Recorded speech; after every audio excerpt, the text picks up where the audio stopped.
Of, কি যে সুন্দর লাগছে ঢালিউড লেডি সুপারস্টার শবনম বুবলিকে। এই প্রথমবার বোল্ড লুকে হাজির হলেন মনে হচ্ছে। এই প্রথমবার এমন একটা গেটআপে হাজির হবেন কল্পনা করিনি। এই গেটআপে দেখে আমি নিশ্চিত বলতে চাচ্ছি পদু বিশ্বাসের ভক্তরা অজ্ঞান হয়ে যাবে, কারণ এমন লুকে দেখে ওরা হিংসে জ্বলে পুড়ে ছাই ছাই হয়ে যাবে। এমন একটি লুক জীবনে অপবিশ্বাস দিতে পারবে? এমন ফিটনেস হইতে পারবে? আফা, আপনি একটা বাস্তব কথা কইছেন। এই প্রথম আপনাদের পরকীয়া রানী এরকম বোল্ড লুকে ধরা দিছে।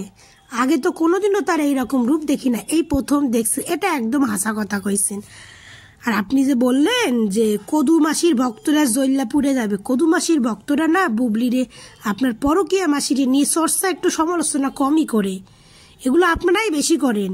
আর আমাদের অপু বিশ্বাসের এখন যা চেহারা, এখন যা বডি ফিটনেস, তো আশা করি আপনাদের চোখ খুলে স্বপ্ন দেখাটা একটু বন্ধ করেন আফা।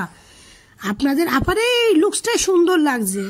আপনাদের আপারে এখন গৌতম স্যার বাড়ি শখ যতটা ঘষা মাজা করার হয় ততটা ঘষা মাজা কইরে আর কি অপু বিশ্বাসের অপোজিটে প্রেজেন্ট করবে। এগুলো ঘষা মাজার কারুকার্য কারিগর হচ্ছে তো আপনাদের বারিশক আর গৌতম সাহা। কারণ অপু বিশ্বাসের সঙ্গে তো টেক্কা দিতে হবে, তার জন্য ওকে যতটা ঘষা মাজা করা যায় আর যতটা খোলাখুলি পরানো যায়। তো অবশ্যই আপনাদের পরকীয়া রানীকে খুব বেস্ট লাগছে, কিন্তু আমাদের অপু বিশ্বাসদের আমরা ও সমস্ত চর্চা একটু কম করি। আপনারা যেমন পরকীয়ার ভক্ত, আপনারা পরকীয়া করতেও ভালোবাসেন, আপনারা পরকীয়া জিনিসটাকে নিয়ে চর্চা করতেও পছন্দ করেন।